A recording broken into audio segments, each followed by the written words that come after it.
Welcome, friends, to another night in Dark Domain. Tonight we've got over 2 hours of unsettling stories to keep you in suspense, perfect for those who dare to listen. Before we dive in, hit like, subscribe to the channel, and let us know in the comments where you're listening from. Your support helps us keep bringing the darkness to life. Now sit back, dim the lights, and prepare yourself, because once you're in the dark, there's no turning back. The House Party Nightmare. Back in the summer of 2010, I was a college sophomore, working part-time as a pizza delivery driver to pay for textbooks and late-night takeout.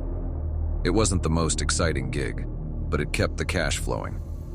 Most nights were predictable, delivering to families in front of their TVs or to late-night study sessions at nearby dorms. But one delivery, one hot August night, sticks with me to this day. It was a Saturday night and my shift was winding down. We'd been slammed with orders all evening, typical for a weekend. I was already thinking about getting home, grabbing a shower, and crashing for the night when my manager Vince called over to me. "Hey man, one last run for the night, you up for it?" I glanced at the clock. It was pushing midnight, and the exhaustion of the day was starting to set in. But the tips had been solid all night, so I figured, what the hell, one more delivery couldn't hurt. I grabbed the order slip and scanned the address. It wasn't familiar. Someplace on the outskirts of town, a good 15-minute drive away. The pizzeria was situated in the heart of a small college town, surrounded mostly by quiet suburban neighborhoods. But this address was farther out. Not far enough to worry about, but just distant enough to give me pause. I headed to my beat-up sedan, the driver's seat permanently molded to my shape from hours on the road, and keyed the address into my GPS. The thing was old, ancient by today's standards. One of those clunky units you had to suction to the windshield that took an eternity to load. My phone wasn't much better. I still had a basic flip phone at the time. No GPS, no apps, nothing fancy. It was 2010 after all. So, with my trusty flip phone in my pocket, I did what anyone back then would have done. I jotted down the directions on a piece of scrap paper and set off. The drive out was uneventful at first. The summer night was warm and the radio hummed softly in the background as I passed by familiar landmarks, the 24-hour gas station, a rundown strip mall, a few mom-and-pop shops that were already closed for the night.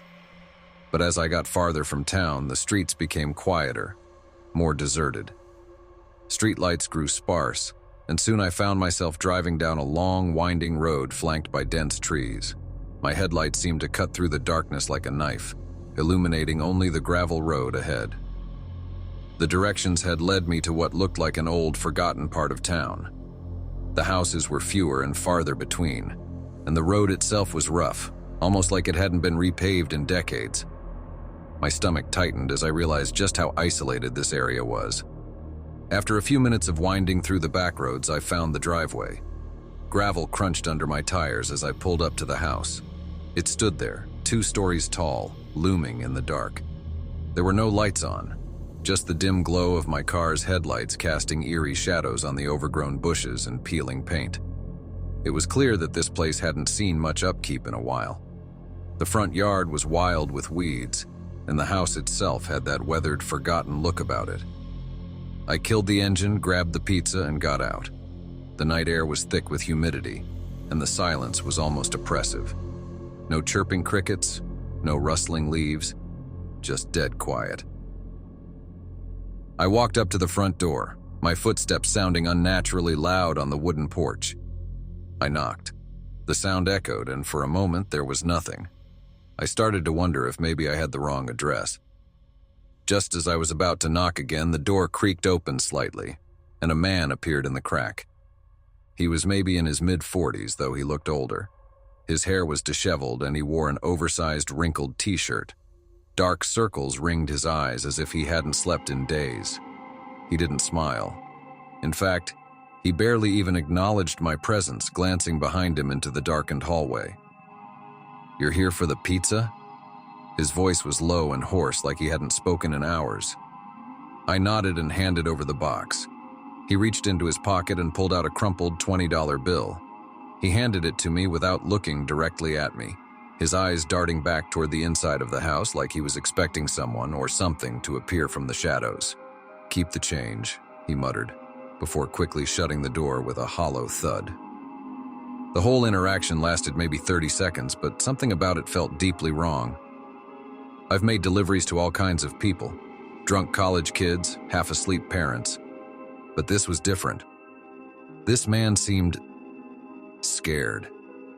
And that look on his face, that haunted, wide-eyed stare, it stuck with me. I turned to leave, eager to get back to my car and away from that strange house. As I walked down the driveway, I had the unmistakable feeling that I was being watched. My pulse quickened, and I threw a quick glance over my shoulder. That's when I saw him again. The man was standing at one of the upstairs windows staring down at me. The room behind him was pitch black, but his face was illuminated by the moonlight. He didn't move, didn't wave, didn't blink.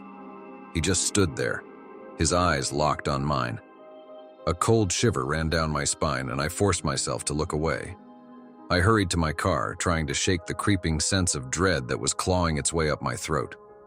I jumped into the driver's seat, started the engine, and sped down the gravel driveway, not looking back. I didn't feel safe until I was back on the main road, the eerie house fading into the distance behind me.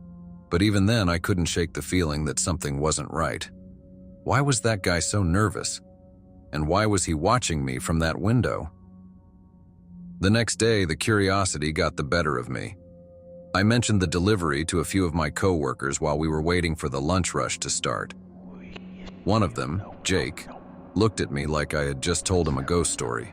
"You're talking about that house?" he asked, eyes wide. "Yeah, why?" Jake glanced around, lowering his voice. "Dude, no one's lived in that house for years. Ever since that party." I frowned. "What party?" Jake leaned in closer, the color draining from his face. "There was this big house party there about 10 years ago.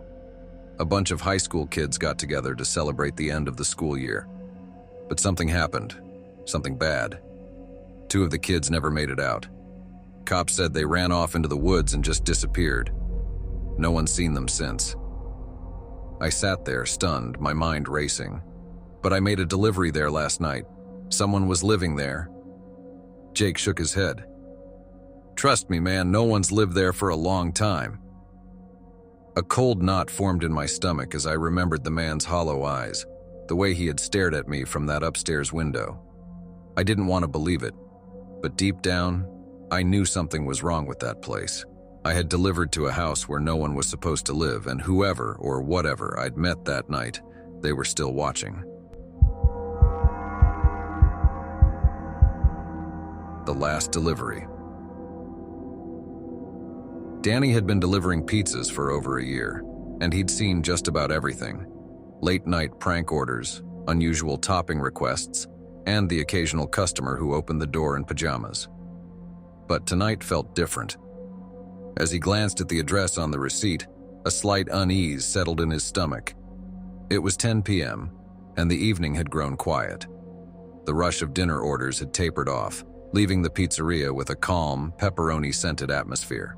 Sarah, his manager, called out from behind the counter, "Hey Danny, we've got one last delivery for the night. It's out on Carver Lane." Danny looked up. "Carver Lane? That's pretty far, isn't it?"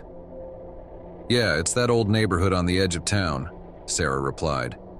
"But it's the last one, and they're offering a generous tip for the late delivery." He shrugged. "All right, guess I'll take it." He packed the hot pizza into his insulated delivery bag and headed out to his car. The streets were familiar at first, lined with cozy houses whose windows glowed warmly against the night. But as he drove further, the surroundings began to change. Streetlights became sparse and the homes sat farther apart, shadows stretching between them. "Why would anyone live all the way out here?" Danny muttered to himself, turning onto Carver Lane. Tall trees flanked the road, their branches forming a canopy that blocked out the moonlight. He slowed down, scanning for house numbers. Finally, he spotted it. A large, old-fashioned house with peeling paint and a dim porch light flickering like a fading beacon. He parked his car on the gravel driveway and took a deep breath. Just a normal delivery, he assured himself. Grabbing the pizza bag, he walked up the creaking wooden steps to the front door. An old brass knocker in the shape of a lion's head greeted him. He lifted it and let it fall. 3 solid knocks echoed into the house. For a moment, there was only silence. Then soft footsteps approached, and the door opened a few inches. A woman peeked out. She appeared to be in her late 60s, with silver hair pulled back neatly and eyes that held a distant look. "Good evening, ma'am. I've got your pizza delivery," Danny said, offering a friendly smile. She nodded slowly. "Thank you. Please come in while I get your payment." Danny hesitated. Company policy was clear about not entering customers' homes, especially during late hours. "That's all right, ma'am. I can wait here." She looked past him toward the darkened street and then back at him. "Nonsense. It's too chilly to stand outside. It'll just take a moment." Feeling a bit uneasy but not wanting to be rude, Danny stepped into the foyer. The interior of the house was just as antiquated as the exterior. Ornate wallpaper, antique furniture, and the faint scent of lavender. A grandfather clock ticked methodically in the hallway. "Wait here," she said, gesturing to a small table by the entrance. "I'll fetch my purse." As she disappeared down the dimly lit corridor, Danny glanced around. Family portraits lined the walls, black and white photos of stern-looking individuals from decades past. He shifted his weight from one foot to the other, eager to complete the delivery and head back. Minutes passed. The house was eerily quiet except for the clock's ticking. Danny checked his watch. "Ma'am, do you need any help?" he called out. No response. He considered leaving, but remembered he hadn't been paid yet. Maybe she forgot, he thought. He took a few steps down the hallway.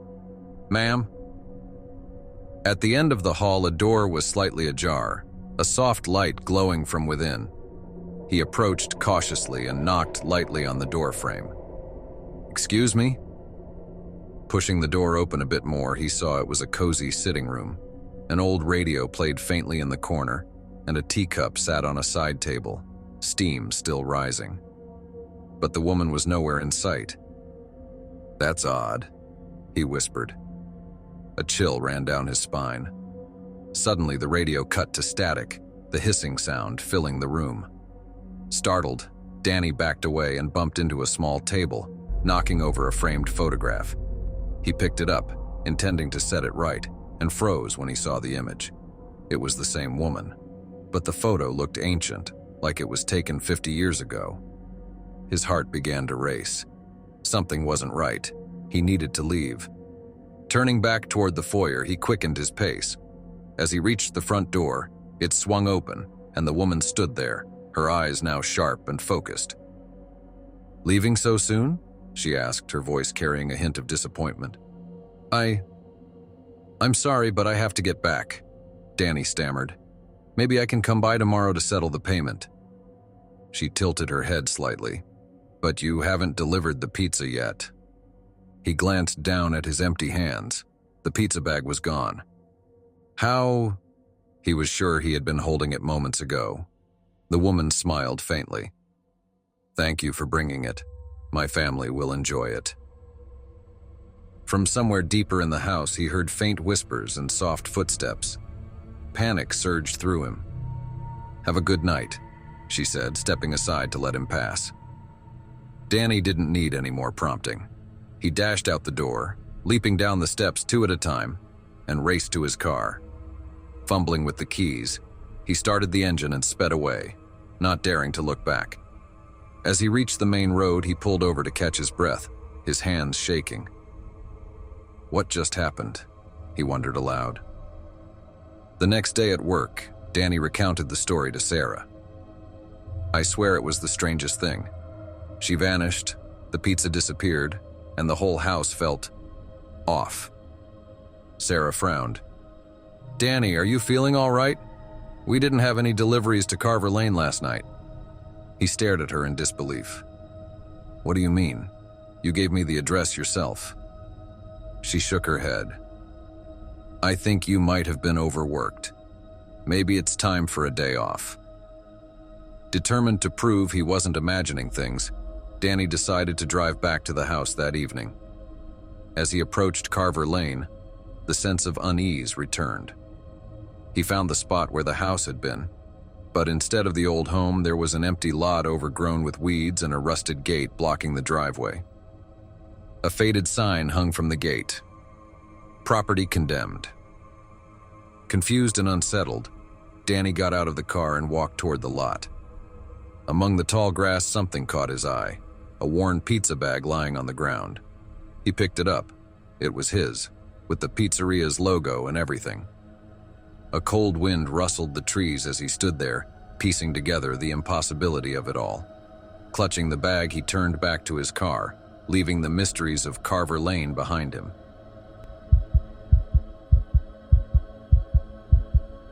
Last-minute delivery. I was halfway through my shift when the call came in. It was a little after 9 p.m., the dead zone between dinner rush and late-night orders.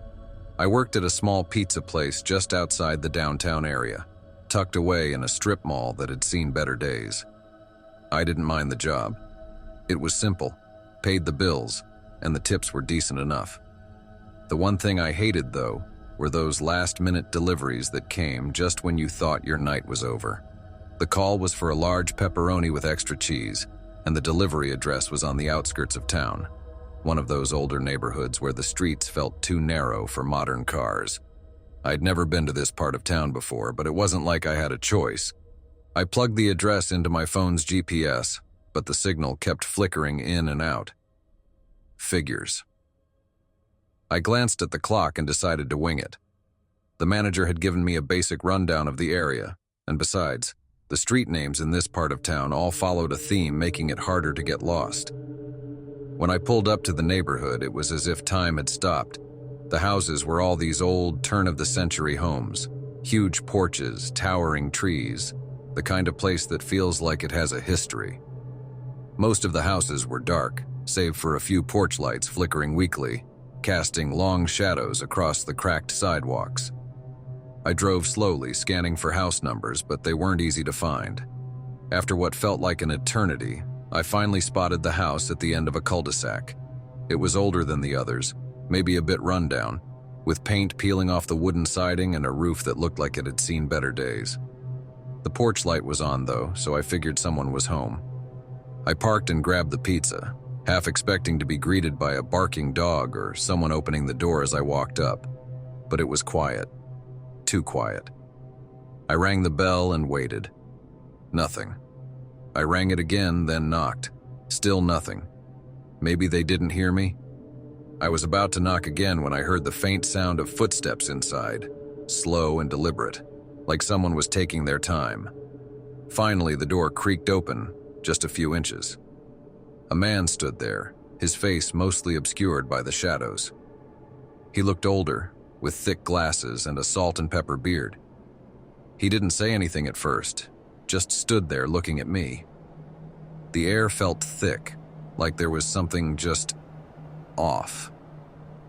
"Pizza delivery," I said, holding up the box awkwardly. The man didn't respond. He just reached out a hand, his fingers bony and pale, and took the box. I waited for him to dig into his pocket for cash or a tip, but he just stared at me for a moment, then slowly closed the door. No thanks, no tip, nothing. As I stood there, something gnawed at the back of my mind. I couldn't quite place it, but something about the whole thing felt wrong. I glanced around the porch, noticing a stack of old newspapers by the door, yellowed with age. They didn't look recent, and there was a thick layer of dust on them. When I turned to leave, I saw a car coming down the street, an old sedan, maybe from the 90s, creeping along slowly. The car's headlights briefly illuminated the house next door, and that's when I noticed something strange. The house next to it looked identical. Same porch, same overgrown yard, same flickering light. My phone buzzed, and I pulled it out to check the time. The signal was back, and the GPS had recalculated the route. But when I looked down at the map, the address I had just delivered to didn't appear. In fact, the entire street seemed to be missing from the GPS. I turned back to the house. The light was off now and the house seemed darker, more worn. I shook my head, trying to shake off the weird feeling creeping over me. It was late and I was tired. That's all it was. Back in the car, I drove off, but something in the rearview mirror caught my eye. The house was gone, or rather, there was no house there anymore. Just an empty lot where it should have been. I slowed the car down and pulled over, rubbing my eyes. This couldn't be right. I had just been there, seen the man, handed him the pizza. But when I looked back again, it was like the place had vanished into thin air. My heart raced as I tried to calm myself down. I needed to get back to the pizza shop, finish my shift, and forget about this whole thing. But as I drove through the neighborhood, I couldn't shake the feeling that I was being watched. That old sedan I had seen earlier was following me, its headlights dim, staying just far enough behind that I couldn't make out the driver. I sped up, turning down a side street, hoping to lose the car. When I pulled into the parking lot of the pizza place, the sedan was gone. But the uneasy feeling stayed with me. I went inside, dropped off the delivery bag, and clocked out. As I was about to leave, my manager called me over. "Hey, we got a call. Someone said you never showed up with their pizza." I froze. "What do you mean? I just delivered it." "Yeah, well, they're saying you didn't." My manager gave me the address. It was the same one I'd just been to, but the caller said they'd been waiting for over an hour and no one had come by. I didn't go back that night, I couldn't. Unknown number. I was never the type to get paranoid about phone calls. You know, the stories you hear about weird numbers showing up on your caller ID, or the chain messages people use to send warning you about answering certain calls. I always thought that stuff was just urban legend. A little spooky, but not real. That changed last fall, and it started with a number, 999. It showed up on my cell at around 9 p.m. one night while I was in my apartment catching up on some work. I didn't think much of it at first. Probably just spam. I was used to the occasional weird caller since I'd given my number out to a lot of places for online orders and delivery services. Still, something about the number stuck with me. I mean, it was just 3 digits. Is that even a thing? I let it ring a few times before rejecting the call. No voicemail, no follow-up text. Just a deadline. A few days later, I got another call from the same number. 999. It was later this time, close to midnight. I had just finished watching a movie and was getting ready for bed when my phone buzzed on the nightstand. Again, I ignored it. Something about the call felt too weird to answer. I figured it was a robo-dialer or some company trying to mess with me. I checked my phone the next morning, expecting to see a missed call notification. There wasn't one. But here's where things got strange. When I opened the call log, there was no record of it. No missed call, no incoming number from last night. It was like it had never happened. The calls came once a week, always from 999, and always at night. Sometimes I'd be watching TV, sometimes I'd be cooking or just scrolling through my phone. Every time I ignored the calls, thinking maybe the number would give up or the system would reset. But each time I checked the log after, there'd be no record of them. No missed calls, no history. I started telling a couple of friends about it, trying to laugh it off as some dumb technical glitch or a phone company messing up the system. A few of them joked that I was being targeted by some weird spam company or a hacker who liked to mess with people. I wasn't too bothered by it, but deep down it unsettled me. Who could call me so many times without leaving a trace? The next call was different. It was a Saturday night and I was at home just relaxing with a beer after a long week. I wasn't even thinking about the calls anymore. They were becoming part of the routine. But this time when the phone rang, I noticed something different on the screen. Incoming call yourself. That stopped me cold. The number that was calling wasn't the 999 number. It was mine. My own number. My name showing up on the caller ID like I was calling myself. I stared at the screen for what felt like an eternity, my mind racing. How could I be calling myself? I didn't answer. I let it ring out, my heart pounding as I watched the phone light up and then go dark. When the call finally stopped, I checked my call log, half expecting it to be gone like the other ones. But it wasn't. There, clear as day, was a record of the call. Incoming call from yourself. That's when the messages started. The next night around 10:30, my phone buzzed. It was a text message from an unknown number, but not just any number. It was the 999 number again. The message was simple. Why didn't you answer? My stomach twisted as I stared at the words. There was no way this was a glitch or a spam company. Whoever or whatever was behind this, they knew I wasn't answering on purpose. They wanted me to pick up. I didn't reply. The next message came a minute later. We know you're there, Alex. I dropped my phone like it had burned me. How did they know my name? I hadn't given my name out to any weird companies or entered it into any sketchy websites. It didn't make sense. I sat on the couch, my heart racing, watching the phone as it lay on the floor, the screen dim. I had to be imagining this. It was some elaborate prank. Maybe one of my friends was messing with me, or someone had figured out how to spoof numbers. But when I picked up the phone, the messages were still there. And worse, another one came through. Pick up the next call. The next week was hell. I was jumpy, constantly checking my phone, terrified that it would ring again. I told myself I'd go to the phone company, get a new number, report the harassment. But every time I tried, something stopped me. Maybe it was just curiosity, or maybe I was afraid it wouldn't fix anything. The calls continued. Always the same time, always from 999 or my own number. I started losing sleep, staying up late just to see if the call would come. Every time I'd let it ring out, refusing to pick up, waiting to see what would happen next. Then one night I finally caved. It was a Tuesday about 11:45 p.m. The call came through as usual, 999 flashing on the screen. My heart was pounding as I stared at it, knowing I shouldn't answer, but the messages had gotten to me. They were insistent, aggressive. Pick up. You have to answer. Without thinking, I swiped to answer the call and held the phone to my ear. For a few seconds, there was nothing, just dead silence. No static, no voice. Then faintly, I heard something in the background. Breathing. Slow, steady, like someone was standing right next to me. Who is this? I whispered, my voice shaking. There was a long pause. Then finally, a voice came through. It was soft, distorted, almost like someone speaking from a distance. We told you not to ignore us. I froze, my blood running cold. Who are you? The voice didn't answer directly. Instead, it whispered something that sent chills down my spine. Check the window. My breath caught in my throat.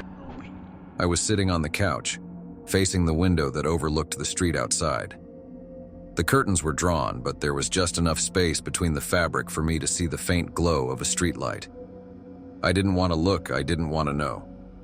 But slowly I stood up, the phone still pressed to my ear, and stepped toward the window. With my free hand, I reached for the curtain and pulled it aside. There was no one outside, just the empty street, the faint hum of traffic in the distance. I let out a shaky breath. Maybe it really was just a prank after all. Then the voice spoke again. Look closer. And that's when I saw it. Just a faint shadow, standing perfectly still across the street, barely visible in the dim light. Watching me. I dropped the phone and slammed the curtains shut. I moved out of that apartment a week later. I don't know who or what was behind the calls, and I don't want to know. I got a new number, switched phones, and haven't had any strange calls since. But every once in a while, when I'm sitting in my new place, I'll feel it. The urge to check my phone to see if the 999 number has come back. So far it hasn't.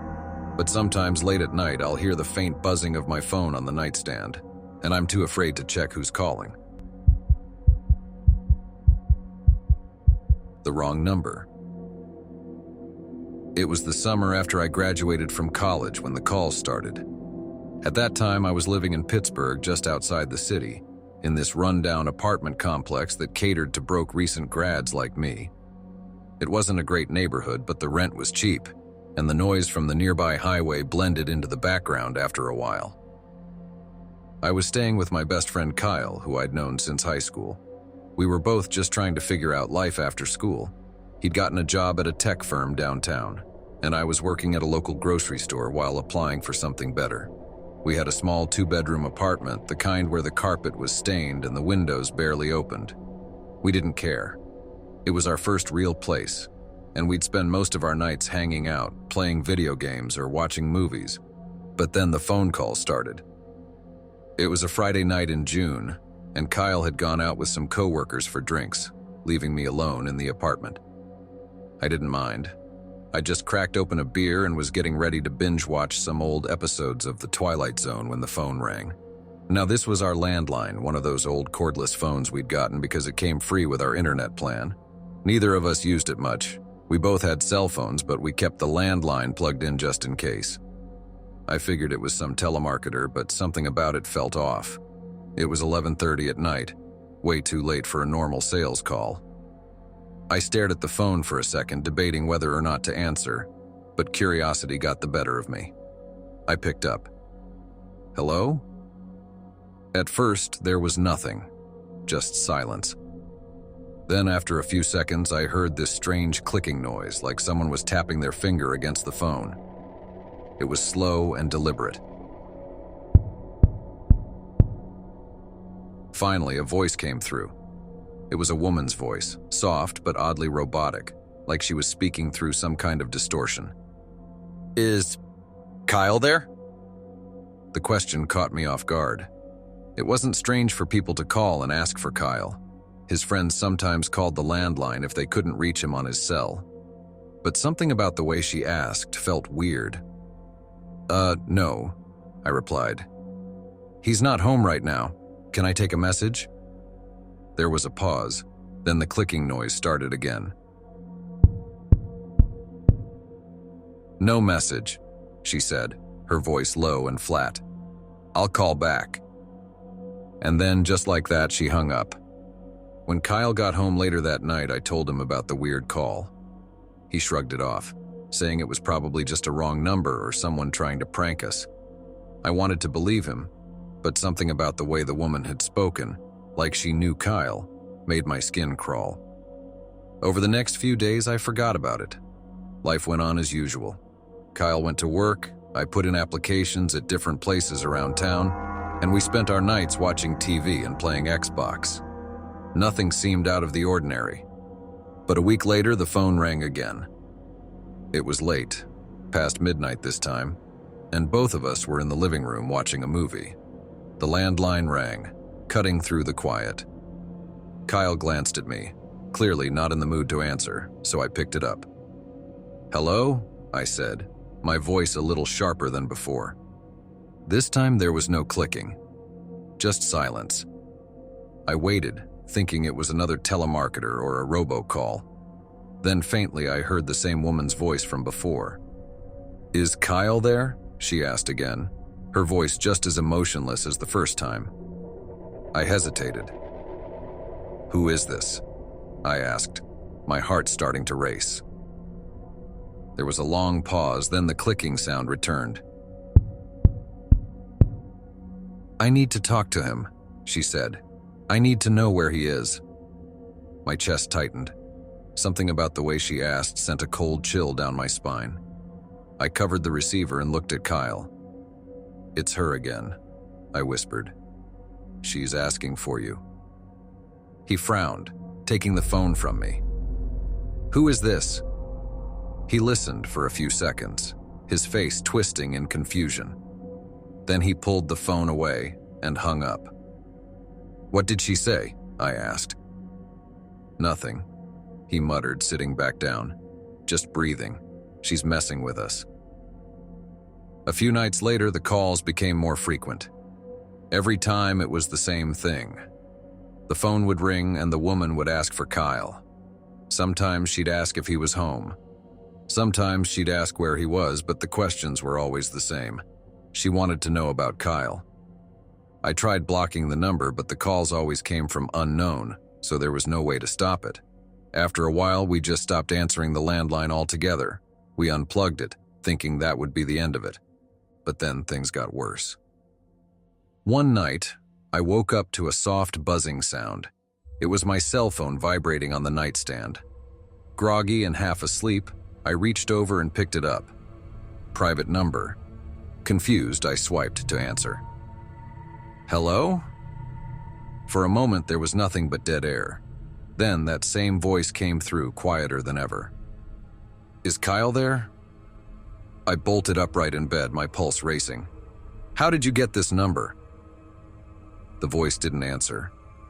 Just more static, then that slow, deliberate clicking sound. Kyle needs to be careful, she whispered, her voice so low it was almost drowned out by the static. They're watching him. I hung up and immediately ran to Kyle's room, banging on his door until he opened it, bleary-eyed and annoyed. Dude, she called my cell, I blurted, trying to catch my breath. She knows our numbers? She said someone's watching you. Kyle's face drained of color. What? What are you talking about? I explained everything, how the voice had warned me about him, how she had somehow gotten my personal number. He stared at me, wide-eyed, then grabbed his phone and checked his call log. He had missed a call, too. We didn't know what to do. It wasn't like we could go to the cops with this. It was just a weird woman calling us in the middle of the night, nothing illegal about it. But there was something else, something darker happening, and we both knew it. The calls kept coming over the next few nights, always around the same time. I tried ignoring them, but I couldn't sleep. Every creak of the apartment, every flicker of light from outside made me jump. Kyle was on edge too, constantly checking the locks, the windows, making sure everything was secure. Then one night the landline rang again. I don't know why, but I answered. Before I could say anything, the woman's voice came through, clearer than ever. Kyle needs to leave, she said, her voice cold and deliberate. He needs to get out. They're coming for him. I slammed the phone down, my hands shaking, and ran to Kyle's room. We need to go, I said, my voice trembling. Now. Kyle grabbed his things, and we bolted out of the apartment, not stopping until we reached the car. We drove around the city for hours, not talking, not knowing what to do. When we finally came back, the apartment was just as we'd left it, quiet, undisturbed. But neither of us could shake the feeling that someone had been there, watching. After that night, the calls stopped. I don't know why. Maybe whoever or whatever was after Kyle had moved on. Maybe the warning was enough. We never found out who the woman was or why she had been calling us. But sometimes late at night when I'm lying in bed, I'll hear my phone buzz. And for a second, I'm terrified that it's her again. That voice in the static asking where Kyle is. The caller in the static. I had just gotten home from the night shift at the steel factory, dead tired, and ready to crash on the couch. My apartment wasn't much, just a small, one-bedroom unit on the third floor of a building in a pretty quiet part of Cleveland. It was the kind of place where the walls were too thin, but no one made noise because we were all too tired from work. That night I had kicked off my boots, grabbed a beer, and flipped on the TV for some background noise. Nothing was on, as usual. Just infomercials and reruns of shows I didn't care about. So I set it to a nature documentary and lay down, fully intending to pass out. That's when the landline rang. Now I still had a landline because of the bundle deal I got with the internet, but no one ever called me on it. It was mostly used for junk calls. I kept it unplugged sometimes, but that night it was still connected. Groaning, I reached over from the couch and picked up the receiver. Hello? Silence. Nothing but the faint hum of static in the background. I figured it was one of those automated calls where they mess up the connection. I was about to hang up when, faintly, I heard someone on the other end. It wasn't clear, just a breathy noise like someone exhaling. Then, in a broken, crackling voice, I heard my name. Jeremy. I sat up immediately, my body stiffening. Whoever it was sounded far away, like they were calling from a bad connection or an old radio. Hello? I asked again, my heart picking up speed. Who is this? For a moment, there was just more static, that low hum. Then the voice came back, clearer this time, but distorted, like a bad recording or something. Help. Me. I froze. The voice didn't sound panicked like someone in danger, but there was something about the way they said it that crawled under my skin. It was slow, distant, like a whisper in an empty room. I hung up. The next day, I chalked it up to some weird prank. Maybe a drunk guy dialing the wrong number, or one of those automated robocalls that glitched out. I didn't think much of it, except that it left me feeling uneasy. The way the voice said my name, it was just too specific. That night, I was back on the couch trying to unwind from another long shift when the phone rang again. I checked the clock, 2 a.m., same time as before. I didn't want to answer it, but something about it felt off, like ignoring it would only make things worse. I hesitated for a second before grabbing the phone. "Hello?" I said, a little more forcefully this time. The static was back, louder now, buzzing through the line. I strained to hear anything over it, and then the voice came again. This time it was clearer. "Jeremy, help me." A chill ran down my spine. The voice was the same as the night before, faint, distorted, like it was coming from miles away, and it said my name again. "Who is this?" I demanded, trying to keep my voice steady. There was a pause, just static. Then, finally, the voice came back, softer this time, like a faint whisper. "You know me." I slammed the phone down, my heart racing. I sat there in the dark living room, the hum of the TV the only noise, and tried to catch my breath. Whoever it was, they had called 2 nights in a row, and they knew my name. It wasn't random, it wasn't a mistake.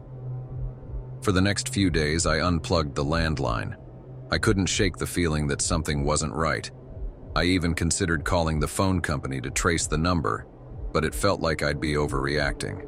Still, I was on edge. I kept the TV on at night, needing some noise to drown out the eerie quiet of my apartment. A week passed without incident, and I started to relax. Maybe whoever it was had given up. But then one night, I forgot to unplug the phone before bed. It rang at 2 a.m. like clockwork. I sat up in bed, staring at the phone from across the room. My heart was pounding so hard I could hear it in my ears. For a full minute, I just let it ring, debating whether or not I should answer. But something inside me, maybe curiosity, maybe fear, compelled me to pick up the receiver. This time I didn't even say anything, I just listened. The static was louder now, more aggressive, like wind roaring through a tunnel. And then, through the noise, I heard the voice again. "You left me." I felt my stomach drop. The voice was unmistakably familiar now. I hadn't noticed it before, but this time, I knew. "Brian," I whispered, barely able to get the words out. More static. The line crackled violently before the voice spoke again, more insistent this time. "You left me," it repeated. "You let me die." I could barely hold onto the phone. My hand was shaking, my mind spinning. Brian had been one of my best friends back in high school, but we drifted apart after graduation. A few years later, I heard he had died. Suicide. He had struggled with depression, and I hadn't been there for him when he needed me most. It had been years since I thought about Brian, but here he was, or at least something pretending to be him. I didn't know," I stammered, my throat tight. "I didn't know how bad it was."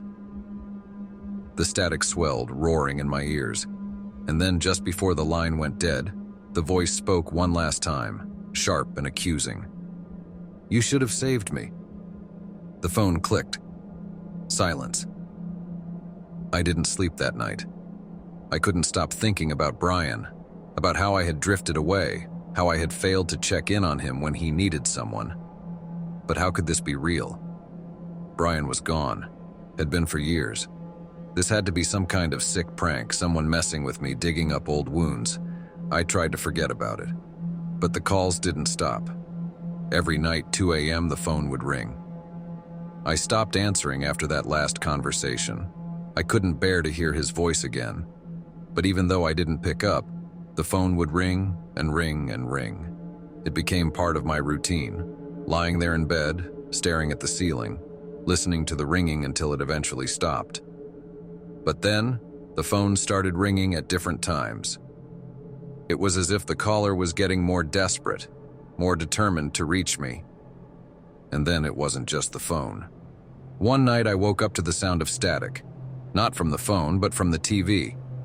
I had turned it off before bed, but there it was, blaring static into the room, the screen flickering in the dark. I stared at it, my breath catching in my throat. Then, through the crackling noise, the voice came again. "Jeremy!" It wasn't coming from the phone anymore. It was coming from the TV. I grabbed the remote and shut it off, but the voice didn't stop.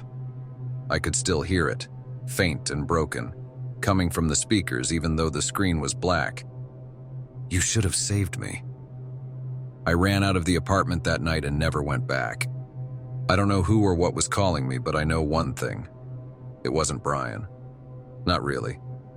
Whatever it was, it used his voice, his memory, to get inside my head, to make me feel guilty, like I had done something wrong. And maybe I had. But this was something else. Something darker.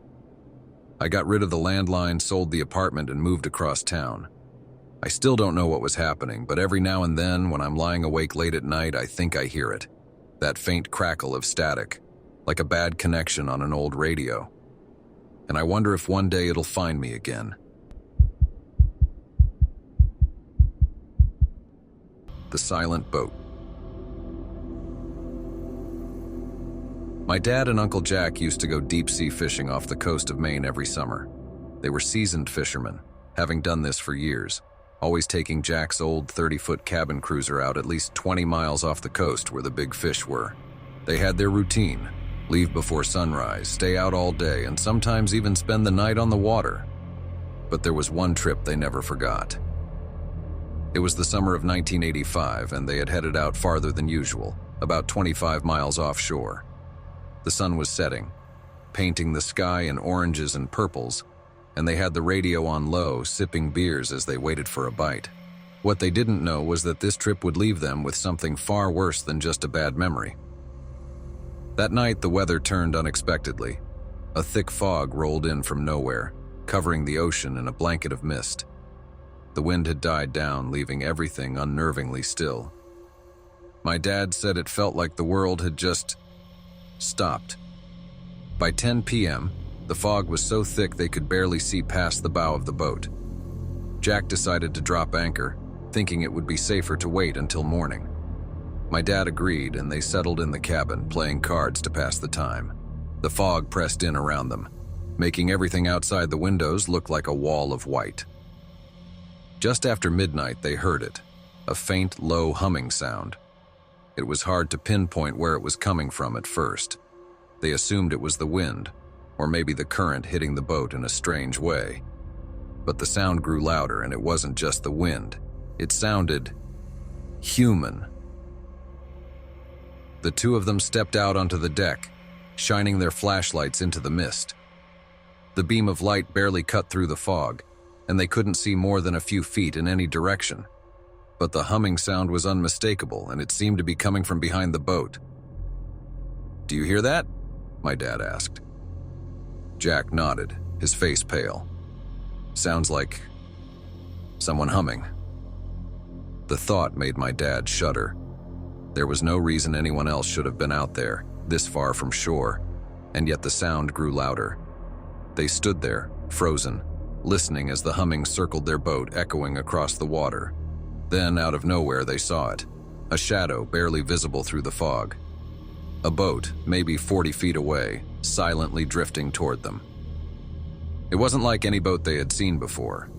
It looked old, like something from another era, with its hull low in the water and no visible lights. There was no sound of an engine, no splashing from oars or movement of any kind. Just the boat, moving closer, gliding soundlessly through the fog. Jack grabbed the spotlight from the cabin and shone it toward the boat. The beam cut through the mist, revealing more details. The boat was covered in algae and barnacles like it had been adrift for years. And then they saw the figures. Standing on the deck were two people, a man and a woman, both wearing old, tattered clothes. Their faces were pale, almost gaunt, and they were staring straight at my dad and Jack. But what unnerved them the most wasn't the figures. It was that their mouths were open, moving, but no sound was coming out. The humming wasn't coming from them. Jack dropped the spotlight, cursing under his breath. "What the hell is this?" he whispered. The two figures didn't move. They just stood there, mouths moving silently, as the boat drifted closer and closer. My dad felt his heart pounding in his chest, a cold sweat breaking out on his skin. This wasn't normal. This wasn't right. Without saying a word, Jack ran back into the cabin, grabbing the keys and fumbling to start the engine. "We're getting out of here," he muttered, his voice shaking. But just as the engine sputtered to life, the humming grew louder, almost deafening. My dad covered his ears, looking around frantically, trying to see where it was coming from. It wasn't the figures on the boat. It was something else. And then, as quickly as it had appeared, the strange boat vanished into the fog. Jack slammed the throttle forward and they sped off, cutting through the water as fast as the boat could go. They didn't look back, didn't say a word. The only sound was the roar of the engine and the splashing of the water against the hull.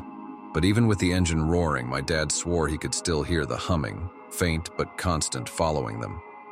They made it back to shore just after sunrise, both of them shaken and pale. Neither of them spoke about what had happened on the water for weeks. They tried to convince themselves it was just the fog, their minds playing tricks on them. But deep down, they knew better.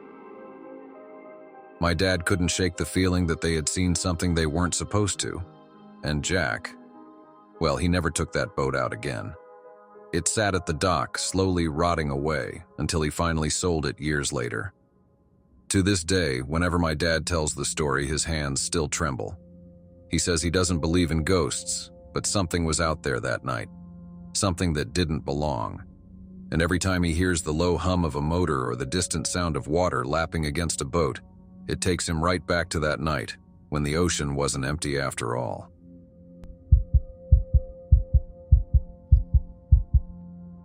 The Man in the Canal. I grew up in Fort Lauderdale, and like most people in South Florida, my family lived on the water. We had a nice house in a gated community, right on a private canal that led out to the ocean. My dad's boat was his pride and joy, and my sister Rachel and I had grown up spending most weekends out on the water. But last summer, something happened that changed how I feel about the water. I don't think I'll ever be able to look at the canal the same way again. It was a hot, sticky day in July, and Rachel and I decided to take the jet skis out for a ride. Our parents were out of town, so it was just the two of us at home. We rode out of the canal into the bay and spent the day cruising, jumping waves and exploring little coves along the shoreline. Around mid-afternoon, as we were floating in the bay, catching our breath from a long ride, a man on a boat pulled up next to us. He was in his 50s, with a gut and a beer in his hand, wearing an old t-shirt and sunglasses that covered most of his face. He smiled at us, a little too widely, and waved. "Nice jet skis you got there," he said, his voice slurred like he'd had a few too many drinks. "Thanks," I said, not really interested in making conversation. Rachel was already starting her engine, sensing the same vibe I was getting. This guy was off. He leaned forward on the rail of his boat, still grinning. "You girls live around here?" "Yeah," Rachel said quickly. "We should get going. Have a good day." But as she turned her jet ski, the man raised his voice. "You know, I've got a pool back at my house. You could come by? Have a drink." My stomach twisted. There was something about the way he said it, something oily and dark. "No thanks, we're heading home," I said firmly, starting my own engine. The man didn't argue, he just stared at us as we sped off, his creepy smile fading as we left him behind. We didn't think much of it at first. Creeps on the water aren't exactly uncommon, and we figured that was the end of it. But when we reached the canal and began idling back toward our house, something caught my eye. A boat, his boat, was drifting behind us. Rachel noticed it too. "Is that him?" she asked, her voice tense. I glanced back, and sure enough, it was the same man following us at a distance. He wasn't speeding, just drifting, like he wanted us to know he was there. "He's following us," I muttered, my heart pounding. Rachel and I sped up, taking the last few turns in the canal quickly. We docked the jet skis at our house, hurriedly tying them up, and ran inside, slamming the door behind us. We didn't see the boat pass by, but we knew he'd seen where we lived. That night, long after the sun had set, I was in my room getting ready for bed when our dog, Max, started barking like crazy downstairs. I rushed down to quiet him, thinking maybe it was a raccoon or some neighborhood cat. But when I got to the living room, I froze. There, through the large glass doors that looked out onto the canal, I saw him, the man. He was standing in our yard near the water's edge, his silhouette barely visible in the dim light. My heart dropped into my stomach. He was just watching. I backed away slowly, not wanting him to see me. I grabbed my phone and ran upstairs to Rachel's room, bursting through the door. "Rachel, he's outside," I whispered, trying to keep my voice steady. She looked up, confused. "Who?" "The guy from the boat. He's in the yard." Rachel jumped up, her face pale. We both peeked out her bedroom window, which overlooked the yard and the canal. He was still there, standing by the dock, motionless. But this time, he had something in his hand, a long metal pole or pipe. "We need to call the police," Rachel said, her voice trembling. I dialed 911, trying to explain what was happening while keeping an eye on the man. But as I spoke to the operator, something strange happened. He began moving toward the boat. Not walking, but almost jogging like he had just decided to leave. Within moments, he was climbing into the boat, untying it from the dock. By the time the police arrived, he was gone, disappeared into the dark water of the canal. The police searched the area but found nothing. They told us to lock all the doors and windows, stay inside, and call them if he returned. But I couldn't shake the feeling that this wasn't over. The next night, we made sure everything was locked up tight before going to bed. But sometime after midnight, I woke up to a noise, a thud, then another. I sat up in bed listening, my heart pounding in my chest.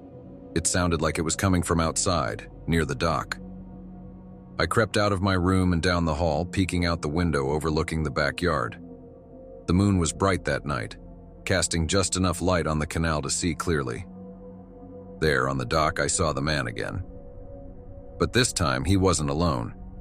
Standing next to him, holding another long metal pole, was a second man, just as tall, just as unsettling. I couldn't believe what I was seeing. They were looking at the house, their eyes scanning the windows, almost like they were searching for something, or someone. I backed away from the window, my heart racing. They weren't just stalking us. They were planning something. I ran to Rachel's room and shook her awake. "They're back," I whispered, my voice shaking. "There's two of them now." She bolted upright, grabbing her phone and dialing 911 again. But as she did, we heard it. The back door sliding open downstairs. They were inside. We locked ourselves in Rachel's room, huddled in the corner with Max, praying the police would get there in time. The sound of footsteps echoed through the house, growing louder, closer. I could hear the men whispering to each other, their voices low and sinister. Then suddenly, everything went silent. We sat there holding our breath, waiting for something to happen. Minutes passed like hours, and just when I thought I couldn't take it anymore, the sound of sirens pierced the air. The footsteps retreated. The men were gone. When the police arrived, they searched the house but found nothing. The men had vanished again, leaving no trace behind. We told the officers everything, the man, the boat, the strange second figure, but they had no leads. And just like that, the terror was over. At least for that night. We haven't seen him since, but I know he's still out there. Every time I look out at the canal, I half expect to see that boat drifting by. The two men standing silently on the deck, watching, waiting. And I can't help but wonder, what would have happened if the police hadn't shown up in time?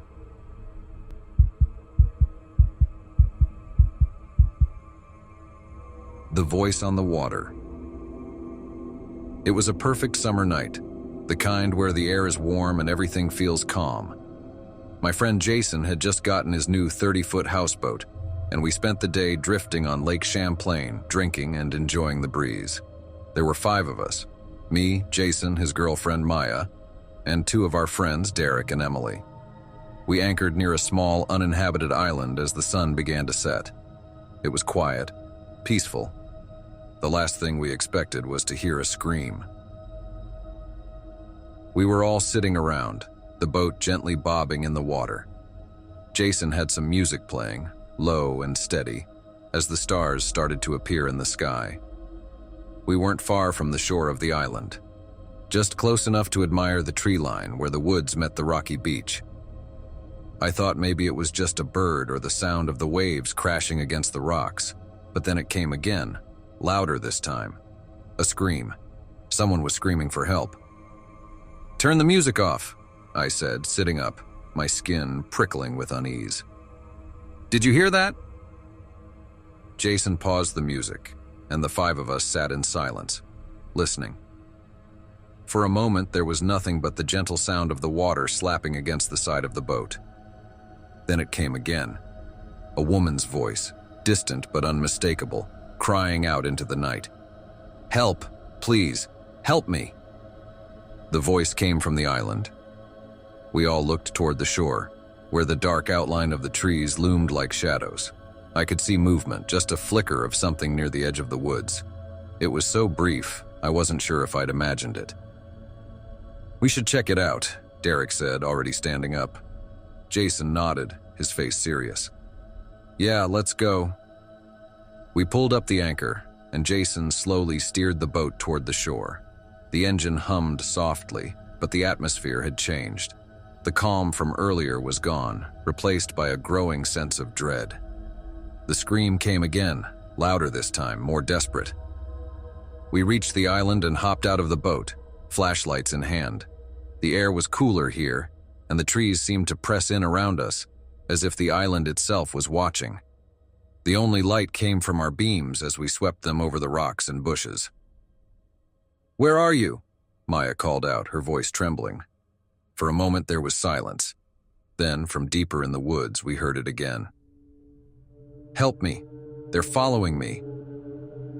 Something about the way she said it made my blood run cold. The voice was frantic, panicked, but there was something off about it.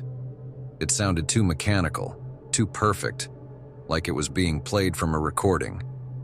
Jason looked at me, and I could tell he was thinking the same thing, but none of us wanted to say it out loud.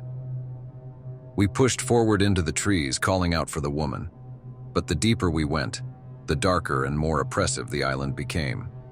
The trees seemed to close in around us, and the air was thick with the smell of damp earth and rotting leaves. The scream came again, but it was harder to pinpoint now, echoing through the trees like it was bouncing off every surface. "There!" Emily said, shining her light ahead. "I think I see her." I followed her beam and saw a flash of white through the trees. We ran toward it, hearts pounding, but when we reached the spot, all we found was an old tattered piece of fabric, caught on a branch swaying in the breeze. No sign of the woman. "What the hell?" Jason muttered. "Where is she?" And then, as if in answer, the scream came again, this time from behind us. I whipped around, shining my flashlight back toward the shore, but there was no one. Just the dark shape of the boat in the distance. A cold sweat broke out on the back of my neck. This doesn't make any sense. Suddenly, Derek's voice broke through the tension. "Guys, look at this." He was standing near a fallen tree, pointing at something on the ground. We all hurried over, our flashlights converging on the same spot. There, half buried in the dirt, was a small speaker, crackling and playing the same desperate scream, looping over and over. "Help me, please help me." "What the—" Emily started, but her voice trailed off, the realization hitting us all at once. This had been a setup. Someone had placed the speaker here. But why? Before any of us could process what was happening, we heard something else.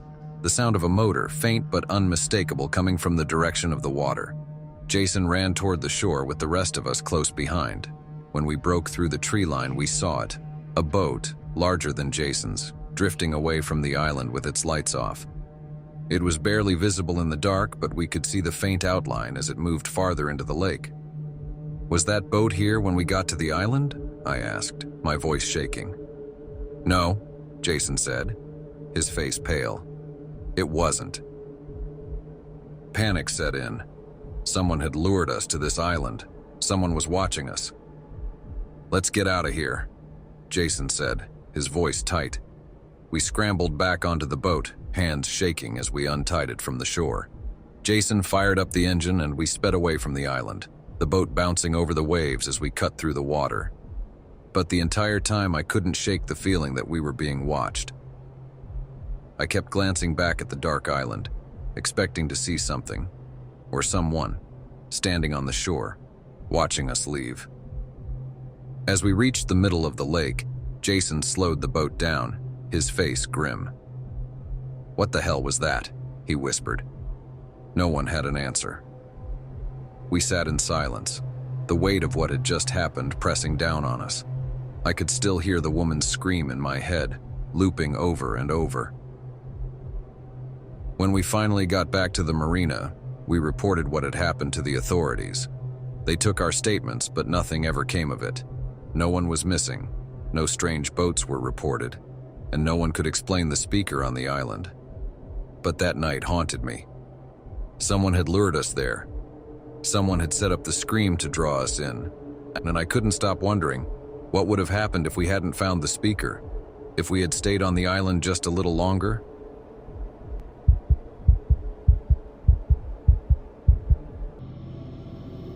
Cold lies. If you live in Fairbanks long enough, you get used to the isolation. You grow comfortable with the idea that the wilderness is always watching you, that the cold can swallow you whole if you're not careful. Most of the year we live in darkness here, but it's not the dark that scares me anymore.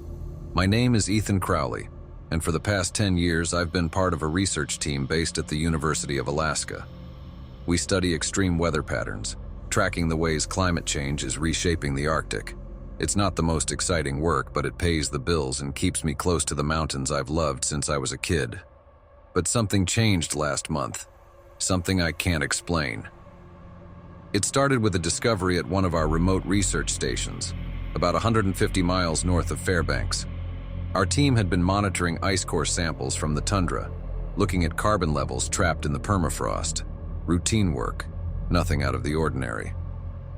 But when one of our colleagues, Dr. Neil Abbott, didn't report back from the station for 2 days, we sent a team to check on him.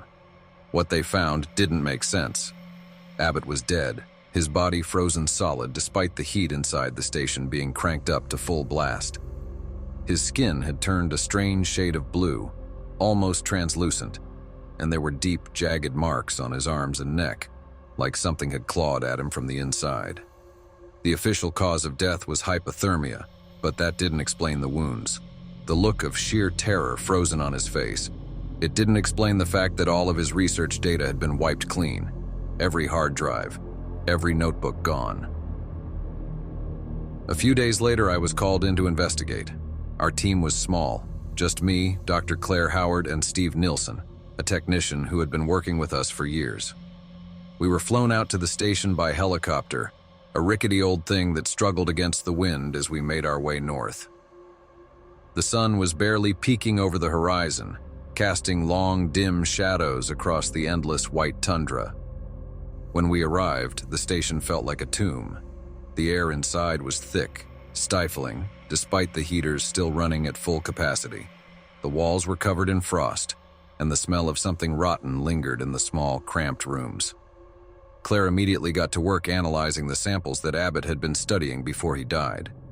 I went through what little remained of his research logs, but most of it was useless.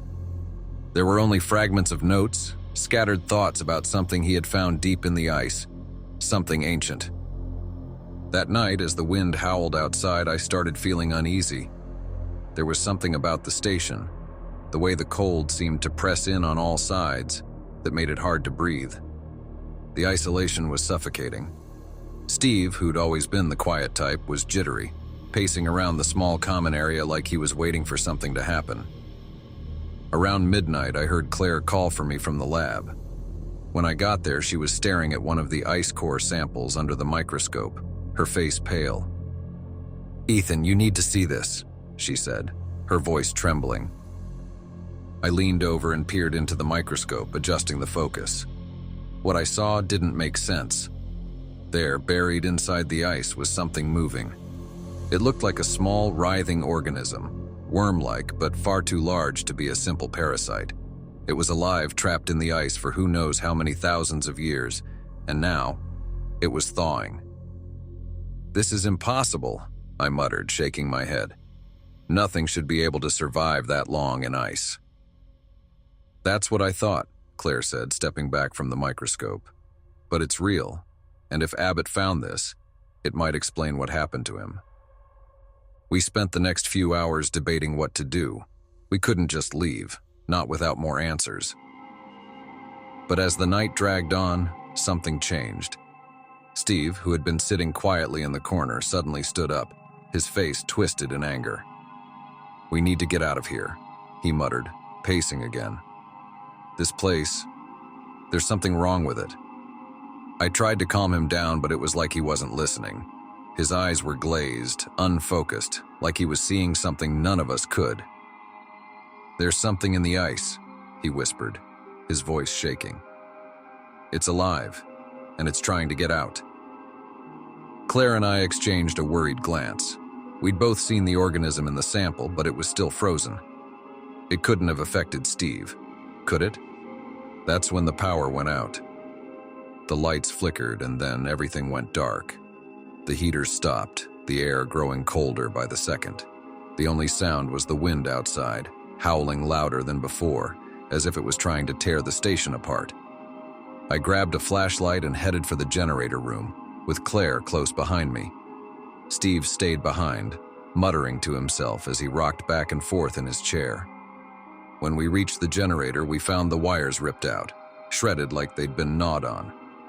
There was no way we could fix it. As we stood there in the freezing dark, a low growl echoed through the station. At first I thought it was the wind, but then I heard it again, closer this time. It wasn't the wind. Something was moving inside the station. Claire grabbed my arm, her face pale. "What the hell is that?" "I don't know," I whispered, my breath fogging in the cold air. "But we need to find Steve and get out of here." We made our way back to the common area, our footsteps echoing in the silence. But when we got there, Steve was gone. His chair was overturned, and there were deep scratch marks on the floor, leading toward the back of the station. My stomach twisted as I followed the trail, my flashlight flickering in the cold. The trail led to the storage room, the door hanging open. Inside, the temperature had dropped even further, the air biting against my skin. And there in the corner was Steve. He was crouched on the floor, his back to us, his arms wrapped around his body as he shivered violently. His skin had turned the same strange blue as Abbott's, his breath coming in shallow gasps. He turned to face us, and I recoiled. His eyes were wild, bloodshot, and his mouth twisted in a grotesque smile. His skin, now translucent, seemed to pulse with something beneath the surface. Something moving. "They're inside," he whispered, his voice barely audible. "They're in the ice. And now, they're in me." Before we could react, Steve lunged at us, his body moving with unnatural speed. I barely had time to shove Claire out of the way as Steve crashed into the wall, snarling like a rabid animal. We ran, my heart pounding in my chest as the sound of Steve's crazed growls echoed through the station. Whatever had been in the ice, whatever had killed Abbott, was now inside Steve, and it was coming for us. We barricaded ourselves in the lab, pushing furniture against the door as the temperature continued to drop. The cold was unbearable now, seeping into my bones, making it hard to think. "We have to stop it," Claire said, her voice shaking. "We have to destroy whatever's in the ice." I nodded, knowing she was right. But getting to the sample meant going back out there, back to where Steve was. The growling outside the door had stopped, replaced by an eerie silence. I didn't know if that was better or worse.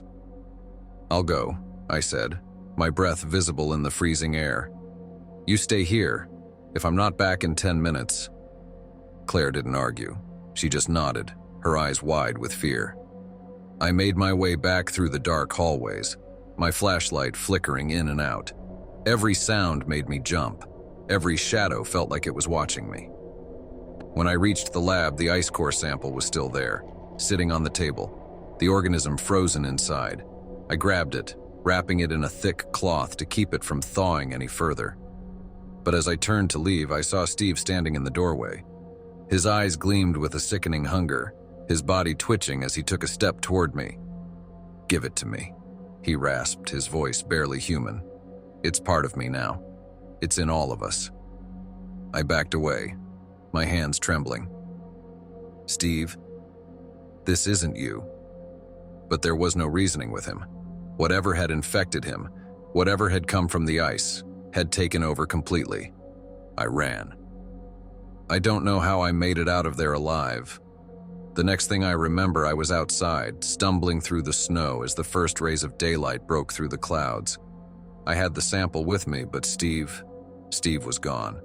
They airlifted Claire and me back to Fairbanks that morning. The station has been shut down, classified as a biohazard. No one's allowed near it anymore. The official report says Abbott and Steve died from hypothermia, but I know better. I saw what was inside them. I saw what came out of the ice. And now, every time I close my eyes, I hear the growling. I feel the cold. It's still out there, waiting. Dead air. I always thought Bismarck was a quiet city. Nothing ever really happened here, not beyond the usual run-of-the-mill crimes you'd expect in a place this size. But last month, everything changed. I didn't think something like this could happen in a place like mine. My name is Calvin Gray, and I'm a radio host for one of those late-night call-in shows. You know the type. Local news, talk radio, the occasional conspiracy theorist calling in to rant about Bigfoot sightings. I've heard it all over the years, but nothing prepared me for that night. The night the calls started coming in, one after the other. It was just after 11 p.m., and I was gearing up for another slow evening on air. Most of the time, it was the usual crowd. Truck drivers passing through, insomniacs looking for some company, a few regulars who like to hear themselves talk, the kind of people who don't sleep much. But that night, something was off. It started with a woman, her voice shaky, barely above a whisper. "Calvin, you need to help me." I leaned into the microphone, my eyebrows furrowing. "Ma'am, what's going on? Where are you?" She hesitated, her breath ragged. "I don't know. I can't get out." I sat up straighter, glancing over at the producer, Tom, who was already looking at me with a concerned expression. "Okay, just breathe. Can you tell me where you are? What do you mean you can't get out?" There's something here," she whispered. "It's in the radio. I can hear it, in the static." The line went dead. I took off my headset, looking at Tom. "Did we just lose the call?" He shook his head. "No, she hung up. The signal was fine." For a moment, I sat there in silence, the hum of the radio equipment filling the room. I didn't know what to make of it. It wasn't uncommon for people to call in, worked up about something, but this was different. There was real fear in her voice. Before I could say anything, the phone rang again. I took the call, and the voice on the other end was a man this time, his words rushing out in a panicked mess. "They're coming through the airwaves, man. You have to stop them. The static, it's not just noise. It's something else. It's alive." I tried to calm him down, but he wasn't listening. He just kept rambling about voices in the static, how they were speaking to him, how they were telling him to do things. Terrible things. The line crackled with distortion, and for a moment I thought I heard something faint, like a whispering voice in the background. It was so soft, barely audible beneath the man's frantic breathing. Then the call cut off again. I sat there, my heart pounding, unsure of what to say. Something was happening, something strange, and I had no idea how to stop it. Over the next hour, the calls kept coming. Each one was more disturbing than the last. People from all over the city, calling in with the same story, hearing voices in the static, feeling like they were being watched. Some of them said they couldn't leave their homes, like something was keeping them inside, something unseen. One woman screamed into the phone begging for help, saying that her daughter had vanished from her room without a trace. Another man, his voice trembling, claimed he saw shadows moving through his house, but when he turned on the lights, nothing was there. And in every call, there was the same eerie underlying detail, the static. Whatever was happening, it seemed to be coming through the radio. I couldn't explain it. I didn't believe in ghosts or demons or any of the paranormal stuff people like to call in about on slow nights. But this felt different. It wasn't just a few people, it was dozens. And the fear in their voices? That was real. I turned to Tom, who was pale as a sheet, listening to each call with growing horror. "We need to shut this down," I said, pulling off my headset. "Something's happening. We have to stop the broadcast." But before Tom could respond, the phone rang again. This time I didn't pick it up. The phone rang once, twice, and then it stopped. For a second there was silence, and I thought maybe it was over. Maybe whatever had been happening had stopped. Then the static came through the speakers. It wasn't just the normal low hum of background noise. It was louder, almost like it was pushing through the airwaves, filling the room. I stared at the console, my pulse quickening as the static grew louder and louder, until it was all I could hear. And beneath it, just barely audible, I heard a voice. At first I thought I was imagining it, but then it grew clearer. It wasn't speaking in words I could understand, but I felt it deep in my bones. The voice was cold, detached, like it was calling out from somewhere far away. Somewhere dark. The lights in the studio flickered, and Tom stood up, his face pale. "We need to leave. Now." I didn't argue. We rushed out of the studio, the static still crackling behind us, louder than ever. As we reached the exit, I glanced back at the control room, and for a split second, I thought I saw something. A figure, shadowy and indistinct, standing just beyond the glass, watching us. We got out of the building and into the parking lot, the cold night air hitting me like a slap to the face. I pulled out my phone, but there was no signal. The whole city seemed to be wrapped in a strange, oppressive silence, like the air itself was holding its breath. "We need to warn people," Tom said, his voice shaking. "Tell them to turn off their radios." But how? How could we stop something that was coming through the very thing people trusted to keep them informed, entertained? It was everywhere. Every car, every home, every portable radio playing quietly in the background. Over the next few days, reports started coming in from all over the city. People were hearing things in the static. Voices, strange noises, whispers that wouldn't stop. Some claimed they could see things, shadowy figures moving in the corners of their vision, vanishing the moment they turned their heads. And then the disappearances started. Dozens of people went missing, seemingly vanishing from their homes, their cars, without a trace. It was as if the city itself was swallowing them whole, pulling them into some invisible void. The police were baffled. The media was in a frenzy, but no one had any answers. All I knew was that the static hadn't stopped. It was still out there, filling the airwaves, creeping into people's minds, taking something from them. And whatever it was growing stronger. I quit the show after that night. I couldn't go back to the studio, couldn't sit in front of that microphone again, knowing what might be waiting on the other end.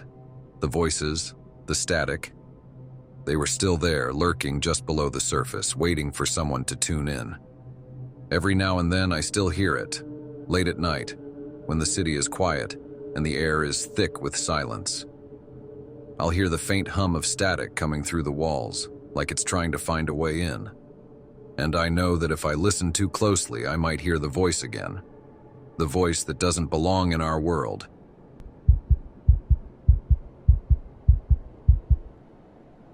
Whispers in the walls.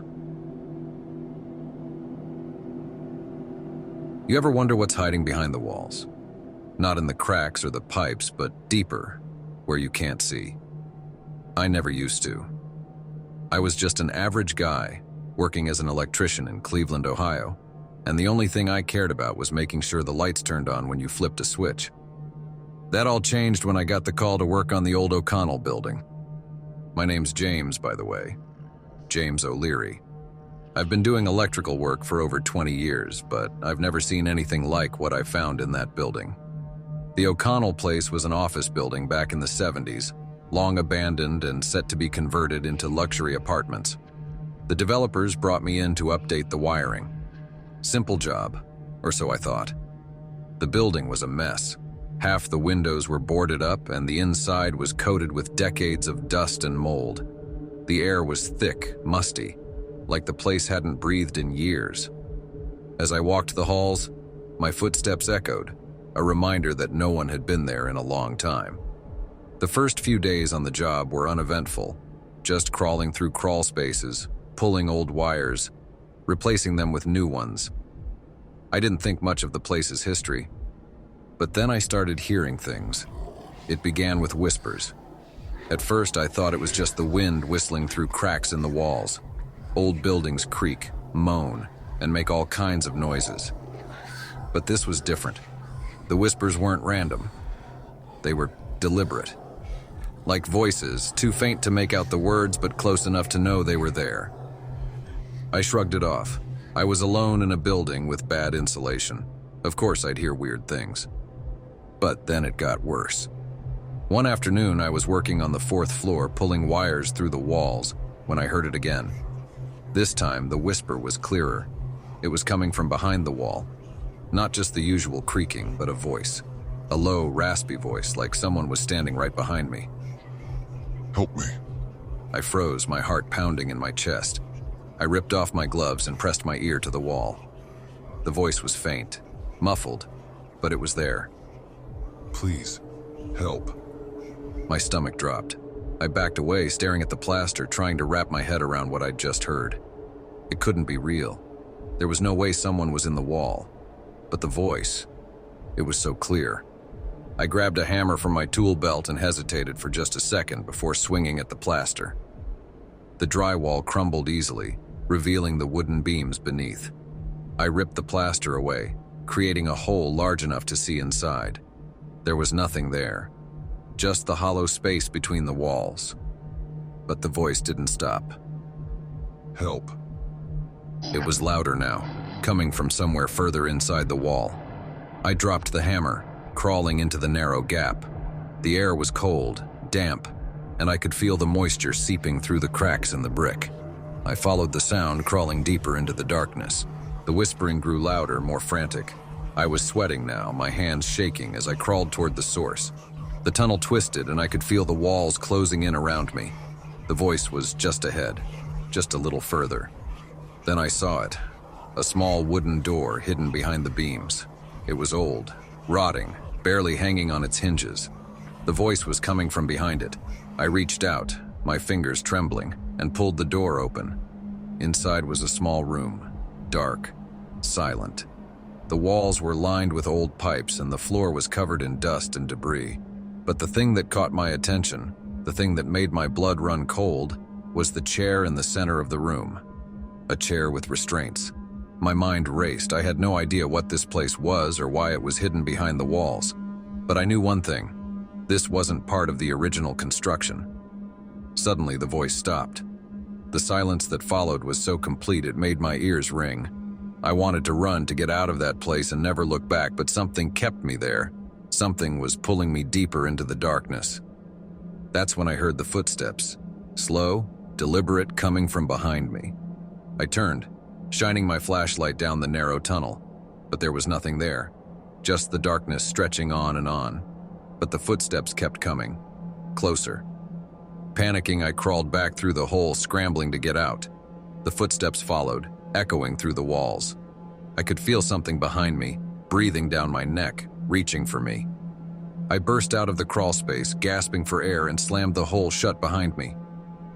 The room was still, silent, as if nothing had happened. But I knew better. I grabbed my tools and left the building that day. I didn't care about the job anymore. I didn't care about the paycheck. All I wanted was to get as far away from that place as possible. But it didn't end there. That night, I woke up to the sound of whispering.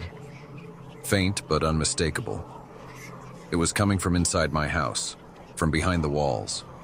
I tore the place apart, ripping open the drywall, searching for the source of the sound. But there was nothing. No hidden rooms, no old chairs, no one hiding in the walls. Just the whispers. They've followed me ever since. Everywhere I go, they're there, just on the other side of the walls, calling to me. I don't know what I found in the O'Connell building. Maybe it was something from the past, something buried deep in those walls for a reason. But whatever it was, it found me. And now it won't let me go.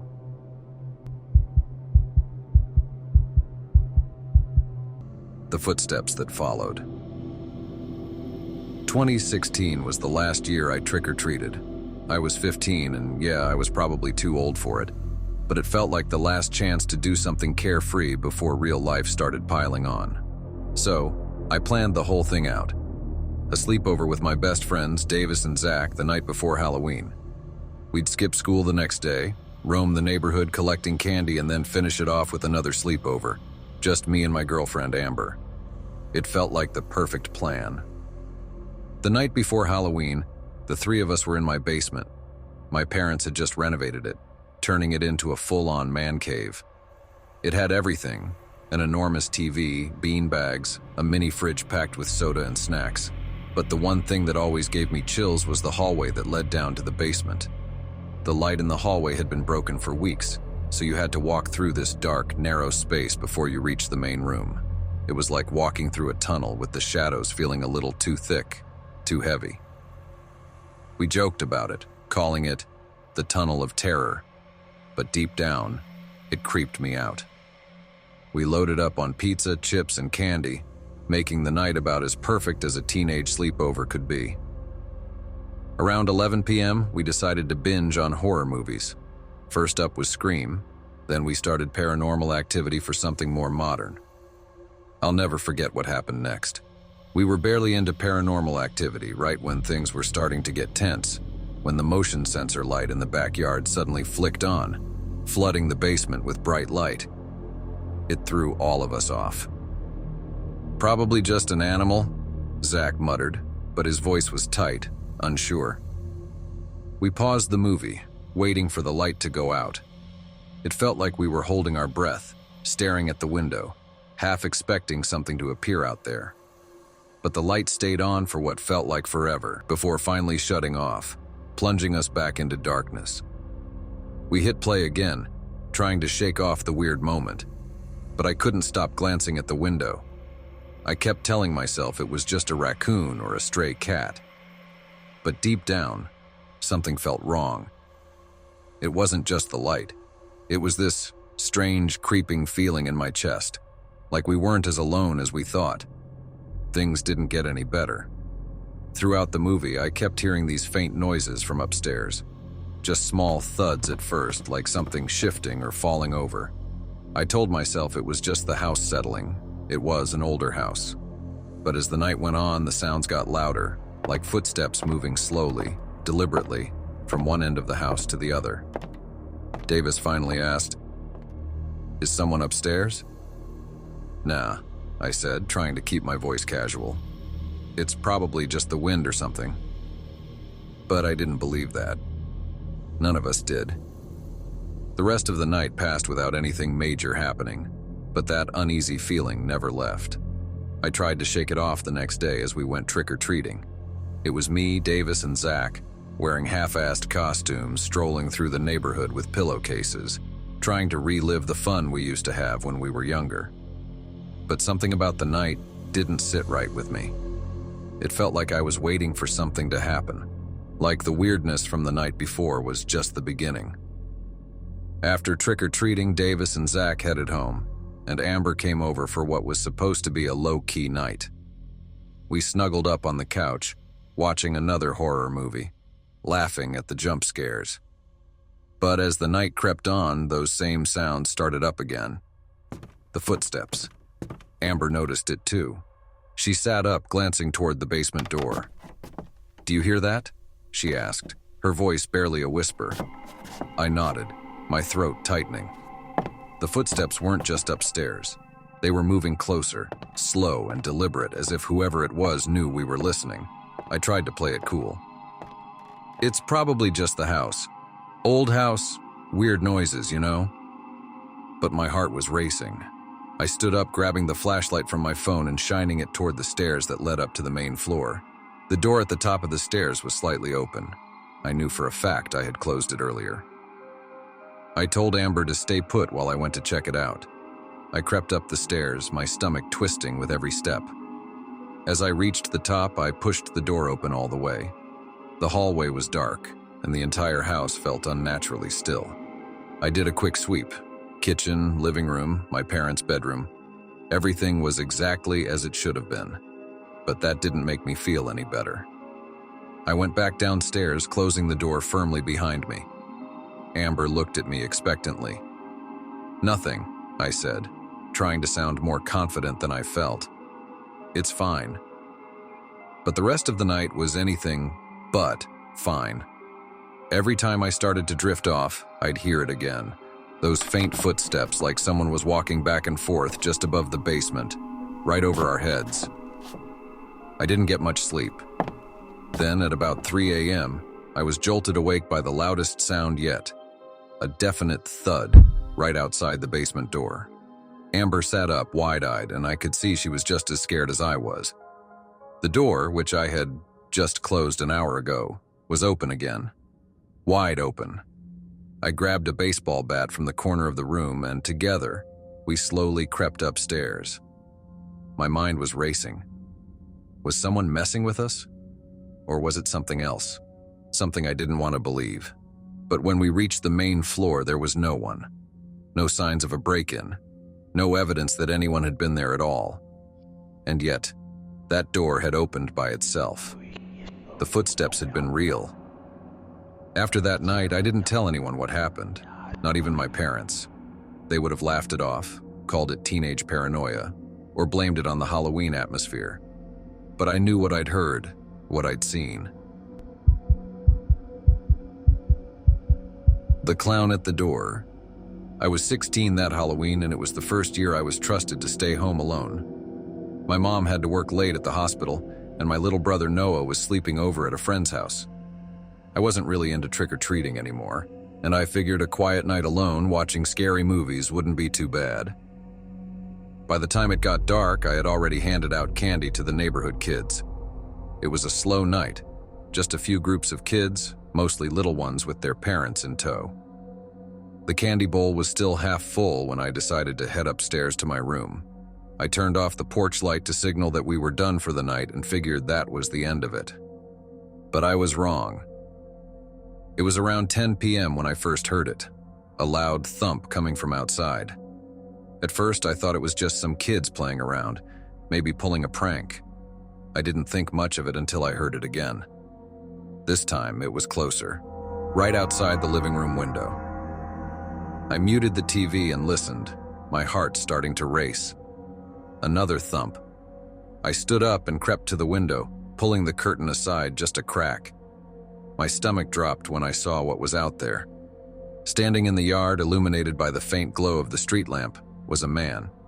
He was wearing a clown mask, one of those cheap plastic ones with exaggerated features, painted on makeup, and a sinister grin. But what made it worse was that he wasn't just standing there. He was staring right at the house, motionless. I froze, my mind racing. Was this some kind of joke? A prank? It was Halloween, after all. But there was something about the way he stood so still, so focused, that made the hair on the back of my neck stand up. I backed away from the window, my heart pounding in my chest. Maybe it was just a neighbor trying to mess with me. Maybe if I ignored him, he'd go away. But I couldn't shake the feeling that something was very wrong. I waited a few minutes, hoping he'd disappear, but when I glanced out the window again, he was still there, closer this time. He had moved a few feet closer to the house, now standing just at the edge of the porch, staring at the front door. I grabbed my phone and texted my mom, trying to keep calm. "There's a guy in a clown mask outside. Should I call the police?" She didn't respond right away, and I felt a wave of panic building in my chest. I considered calling the police, but I didn't want to overreact. It was probably just a prank, right? But then came the knock. It was a slow, deliberate knock, 3 taps on the front door. My breath caught in my throat as I stared at the door from the living room. I hadn't turned off the hallway light, so if I moved, he'd be able to see my shadow through the window next to the door. I waited, holding my breath, hoping he'd leave, but the knocking came again. Louder this time, more insistent. I slowly crept toward the stairs, planning to go up to my room and lock the door. But halfway up, I heard the doorknob jiggle. My blood ran cold. He was trying to get in. I ran upstairs, my heart pounding so loudly I thought it might burst out of my chest. I locked my bedroom door and grabbed the baseball bat I kept in my closet. I was shaking so badly I could barely hold it. From my window, I could see the front yard. The clown was still standing by the door, but now he was looking up, right at my window. I ducked out of sight, my heart racing even faster. I could hear footsteps now, shuffling on the porch. He wasn't knocking anymore. It sounded like he was pacing back and forth, trying to figure out his next move. Suddenly, my phone buzzed. It was a text from my mom. "Call the police right now. Don't open the door." With shaking hands, I dialed 911 and whispered into the phone, explaining what was happening. The operator told me to stay calm and stay on the line. They were sending a car right away, but it would take a few minutes for them to get here. A few minutes felt like an eternity. I sat in my room, the bat clutched in my hands, listening to the sounds of footsteps below. I could hear him moving around the outside of the house, occasionally tapping on the windows, but never saying a word. I kept waiting for him to try breaking in, but he never did. Finally, after what felt like forever, I heard the distant sound of sirens. The footsteps stopped. I crept to the window and saw the police car pull up in front of the house, its lights flashing. But the clown was gone. The police checked the yard, the porch, and around the house. But they didn't find anyone. I told them what had happened, and they reassured me that it was probably just a prank. Someone trying to scare me because it was Halloween. They said they'd patrol the neighborhood for a while, just in case. After they left, I sat in the living room, staring at the front door. It didn't feel like a prank. The way he stood there, watching, waiting, there was something more to it. My mom came home a couple of hours later, and we double-checked all the doors and windows before going to bed. I didn't sleep that night. For days after, I couldn't shake the feeling that I was being watched. Every time I looked out the window, I half expected to see that clown standing there again, staring back at me. It's been a year now, and nothing like that has happened since. But every time Halloween comes around, I make sure to keep the doors locked and the porch light off. And I'll never forget the way he looked at me through that mask, like he knew something I didn't. The Haunted Invitation. In 2019, Halloween fell on a Thursday, and for the first time in years, my friends and I didn't have plans. It felt weird to be sitting around doing nothing on Halloween night. We had all the usual decorations up, pumpkins carved and flickering on the front porch, but no real parties or trick-or-treating to go to. Then, around 8 p.m., Jake, always the one to stir up trouble, sent a text. "Jake, guys, heard about this haunted house thing going down. You in?" I rolled my eyes. Jake loved this kind of stuff, but haunted houses were more for kids and thrill seekers. Still, I was bored. I glanced over at Emily, who was sitting beside me, scrolling through Instagram. "Jake wants to check out a haunted house," I said, expecting her to shoot it down. She surprised me. "Why not? It's Halloween." That was all it took. A few minutes later, we grabbed our coats, met up with Jake and his girlfriend Sarah, and piled into his car. As we drove through town, the streets were eerily quiet. Halloween had mostly passed us by, with trick-or-treaters already home and the night growing colder. We thought we were heading to some local haunted house attraction, but Jake hadn't told us everything. "Where exactly are we going?" Sarah asked, sounding skeptical as Jake took a turn down a narrow, dimly lit road that I hadn't even known existed. "You'll see," Jake said, flashing her a mischievous grin. "There's this old place. Supposedly it's haunted. Local legend. Thought we'd go see if it's the real deal." I shifted in my seat. "Wait, you're taking us to some real haunted house? Like an abandoned one?" Jake just smirked. "What's Halloween without a little adventure?" 10 minutes later, we pulled up to the place.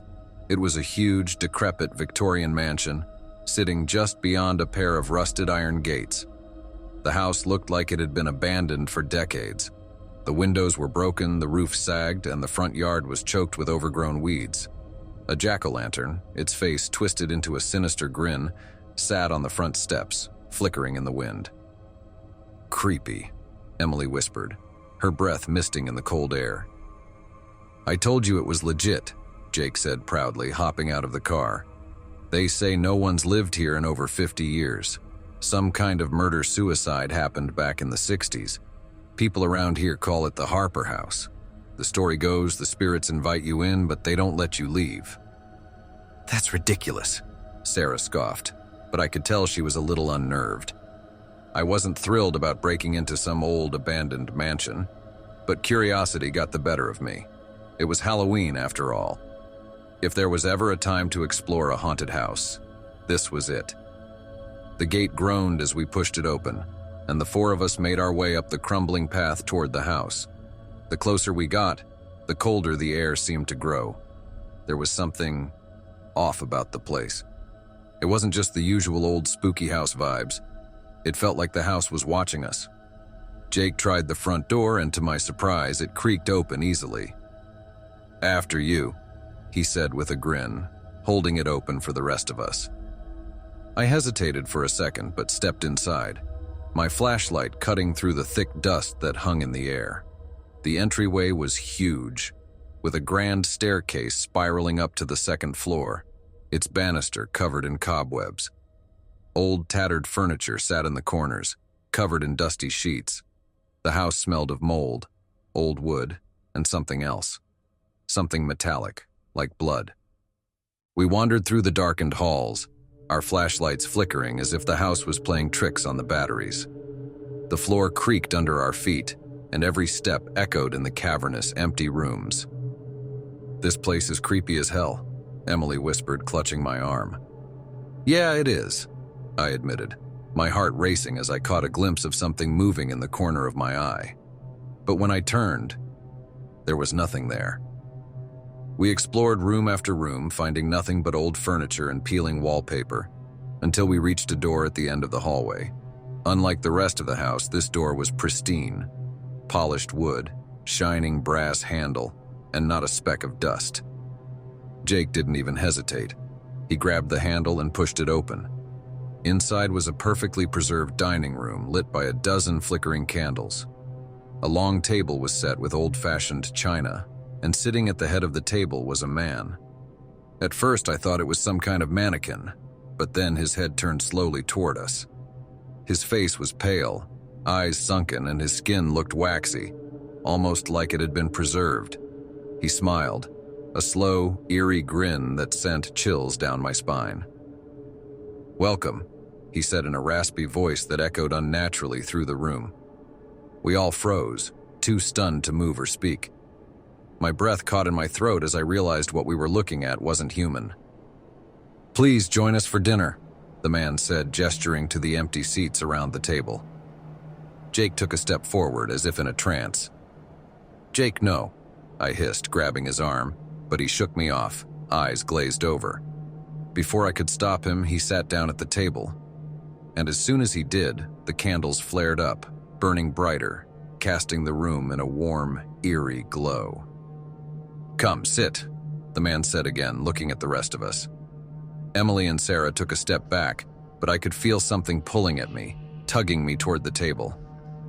"Let's go," Emily whispered urgently. "We need to leave." I shouted, but he stayed still like he was rooted to the chair. The man at the head of the table smiled wider, his teeth sharp and yellow. "You've been invited," he said softly, "and no one leaves until the meal is finished." Without warning, the door behind us slammed shut. The air grew colder and the walls seemed to close in around us. The house creaked and groaned as if it were alive. I grabbed Emily's hand and backed away, but it was like the house itself wouldn't let us go. Jake's head suddenly snapped toward us, his eyes blank and lifeless. "Stay," he whispered, his voice no longer his own. I yanked Emily toward the door, panic flooding my veins. "We're leaving!" But as we reached the door, it wouldn't budge. We were trapped.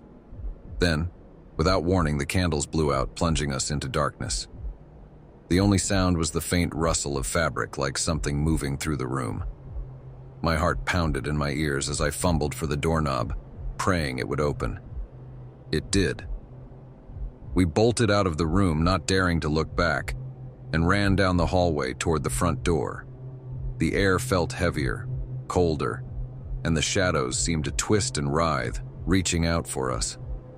We burst through the front door, gasping for breath as we stumbled outside.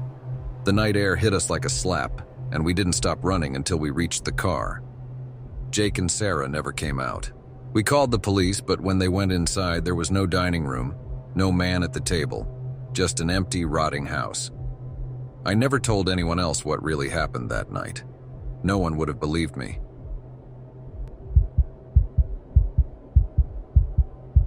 The skeleton in the closet. I'll never forget the Halloween party I threw when I was 18. My parents were out of town for the weekend, and it felt like the perfect chance to host something epic at their house. It wasn't a huge party, just about 40 people, mostly close friends and a few friends of friends. I had made it clear that no randoms were allowed, though. It was strictly invite only, and I was dead set on keeping things under control. The one rule my parents drilled into my head was that I had to leave the house cleaner than they left it. That seemed easy enough at the time. The night kicked off perfectly. My buddy Kyle brought his DJ setup, and soon enough, the living room was packed with people dancing, laughing, and sipping on their drinks. It had that perfect party vibe. Everyone was chill, and the music was loud enough to drown out any complaints from neighbors who might catch wind of what was going on. About an hour or so in, I stepped out into the backyard to catch my breath. That's when my friend Alyssa came up to me looking a little confused. "Hey, who's the guy in the skeleton suit?" she asked. I blinked at her. "Skeleton suit?" "Yeah, full body head to toe. He's been walking around inside, and I swear I don't recognize him." That threw me off. I'd made it a point to know who was coming, and no one had mentioned a skeleton costume. Feeling a bit uneasy, I went back into the house to check it out. Inside, I started asking around. Nobody knew who this skeleton guy was.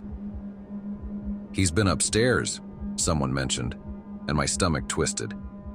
The upstairs was supposed to be off limits.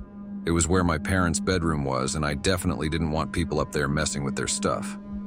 I finally spotted the guy at the top of the stairs, coming down slowly. He was wearing a full skeleton bodysuit, the kind that covers everything, including his face.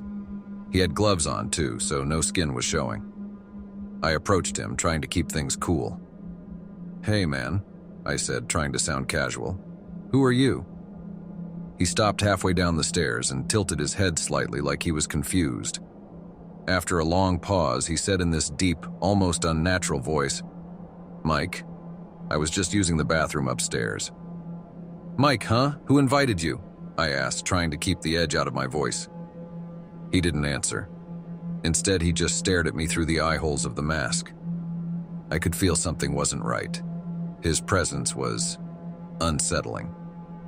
I asked him to take off the mask, but he ignored me, brushing past like I wasn't even there. He walked straight out the front door. No one stopped him. I followed after him for a second, but he was gone by the time I stepped outside. Vanished into the night like he hadn't even been there in the first place. My mind was racing. Who the hell was he?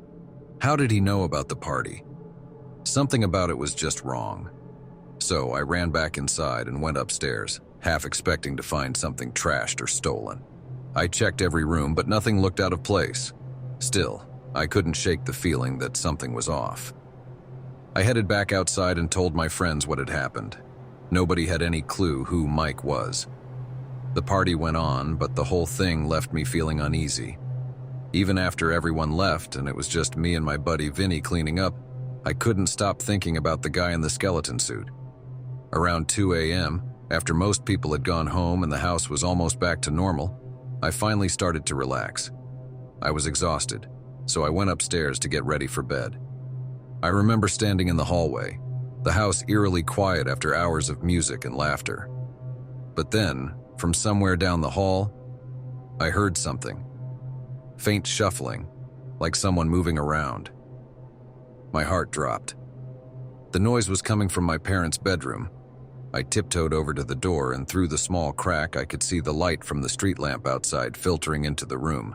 And standing there by my parents' closet was the same guy, the skeleton suit guy, facing away from me. I froze, every instinct screaming at me to get out of there. Slowly I backed away, careful not to make a sound. I ran downstairs and grabbed Vinny. "Call 911, I whispered, my voice shaking. "He's still here." Vinny's face went pale, but he quickly pulled out his phone and made the call while I stood by the front door, eyes glued to the stairs. It felt like hours, but in reality, it was only a few minutes before I heard footsteps from above. The guy had to have heard us talking because by the time I went back to check, the bedroom window was wide open. He'd climbed out and disappeared into the night again, leaving behind a room that looked almost untouched. Almost. Except for the closet door, which was now wide open. Inside, where my dad's safe used to be, was nothing but an empty space. The cops arrived shortly after, but by then it was too late. The guy was long gone, and none of us had any idea who he was or how he even knew about the safe. We never figured it out. My parents were furious when they came back, but all I could tell them was the truth. I didn't know who the guy was, how he got in, or how he knew to go straight for the safe. That was the last party I ever threw at my parents' house. Whispers in the attic. I never expected that Halloween would bring me anything other than the usual pranks, costumes, and candy. But that night, it brought something else. Something I'll never forget. It started when my girlfriend, Emma, convinced me to help her move some old boxes from her grandparents' attic. She'd inherited the house after they passed, and we were slowly working through their things. The attic had always creeped me out. Even when we were kids, Emma would tell me ghost stories about the place. But I was too old to be afraid of dusty old houses, right? We went up there around dusk, the light filtering through the tiny window, casting long shadows across the room. I remember the musty smell of old wood and moth-eaten furniture. The floor creaked with every step, like the house itself was groaning under the weight of all those years. Emma handed me a flashlight since the single bulb up there was long burned out. As I moved deeper into the attic, I noticed a faint scratching sound coming from the far corner, where the old trunks and broken furniture were piled up. At first, I thought it was just mice. The house was old enough that rodents were probably all over the place. "Did you hear that?" I asked Emma, but she was too busy shifting through some old photo albums to notice. As I moved closer to the corner, the scratching got louder. Something about it was off. It wasn't the rapid scurry of a mouse or the low creak of the house settling. It was more deliberate, like someone or something was dragging their nails against the wood. My stomach tightened, but I brushed it off. Old houses made weird noises, and I wasn't about to let some creepy sound get to me. I was about to turn back when I saw it. The wooden chest, the one Emma's grandfather had always kept locked, had been moved. There were marks on the floor like it had been dragged, leaving long grooves in the dust. The strange part was neither Emma nor I had touched it, and it wasn't like anyone else had been up there. I shined the flashlight over it and my breath caught in my throat. The lid was slightly ajar.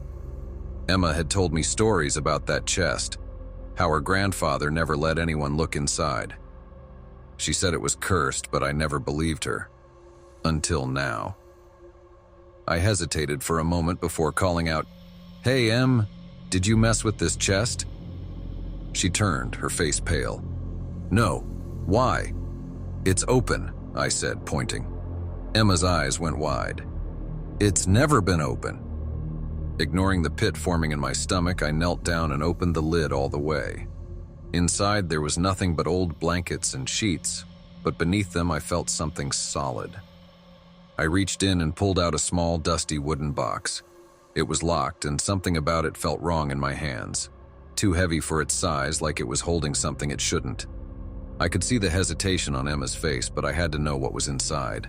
I grabbed a nearby screwdriver and pried the lock open. As soon as the lid popped, the temperature in the room dropped, and a cold draft swept through the attic. Inside the box was a single, crumpled piece of paper. It looked like an old letter. The handwriting was faded, barely legible, but I could make out the words. It was a warning, written by someone named Elias. It mentioned something about the attic, about how they lived up there and couldn't be disturbed. My heart was racing now. Emma leaned over my shoulder, reading it too, her face growing paler by the second. "What is this?" she whispered. "I don't know. But we should leave," I said, stuffing the letter back into the box. But as soon as I stood up, the scratching sound returned, this time from directly above us. My flashlight flickered, casting strange shadows across the attic, and I could swear I saw movement in the dark corners of the room. Emma grabbed my arm, her grip tight. "We need to go," she said, her voice trembling. But before we could move, the chest slammed shut with a deafening bang. The attic door swung shut behind us, and we were plunged into darkness. The scratching grew louder, more frantic, as if whatever was up there with us was getting closer. I could feel Emma trembling beside me, and all I could think was that we needed to get out of there, fast. With the flashlight barely holding on, I fumbled for the attic door, but it wouldn't budge. The cold air was wrapping around us, and the scratching had turned into something else. A faint whispering, as if a dozen voices were murmuring just out of earshot. That's when I saw it. Out of the corner of my eye, in the farthest corner of the attic, something moved. A shadow, tall and hunched, shifting toward us. My pulse raced as I yanked at the door, desperate to get out. Finally, the door gave way and we stumbled down the stairs, slamming it shut behind us. We didn't stop running until we were outside, gasping for breath on the front lawn. The house loomed behind us, silent and still, but I knew whatever was in that attic wasn't gone. Not yet. Emma never talked about what happened that night. We agreed not to go back up there, but sometimes when the house is quiet and the wind is still, I swear I can still hear the scratching. And that wraps up tonight's journey through the shadows of the dark domain. If these stories kept you on edge, go ahead and hit like and tell us where you tuned in from. Your support helps us keep bringing the darkness to life. Remember, even when the stories end, the dark is always waiting. Until next time, sleep well, if you can.